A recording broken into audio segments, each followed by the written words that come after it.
pan pan la ni ya chu wan son ke ni chuan free and fair election nei kan duwa chi bil le nam bil lang le hel po tho ko lang zero ta ya central point me hian abrams omna song suma aram the yang ba ke thiran du lo na lan ti mai po sar se kan du ni tina thai pe chuan sarin news sa te le nak tu news paper te po hei chu party bil thil lo nam bil li lo ni election ne ni ban o ni kan shelo ba suraj ko ron khen ani ya hei hi kan nam hin na ta hoi the ya voi ni ya NGO te hi min hun hin to ya kan sa ya ba voi ni ya voi me pe chu kan sa ya ma kan fa voi me po kan boka chu ma son hemi ta hian ma min lak sak nge hi kan phu ta voi ni ya really han ti rum rum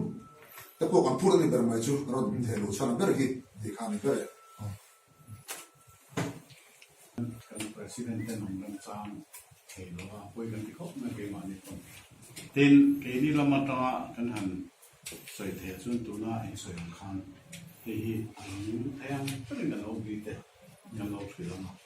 pol kan ya wa han o bi te pol in ro na ai ang in ngan kal nam tu chun foi tu puli se tu nen thu long chen hi chu te to pin along ten so kan lo thri te ni bai te kan soi Hey, MNF party yan. Kimanilam la Congress na ko pa so chen na ang ticho pa kha incho ko no ka jet ang ticho. Ang ko pa CEO kan dei ko ba ani po in action la ko ni so pas na tiste kompea.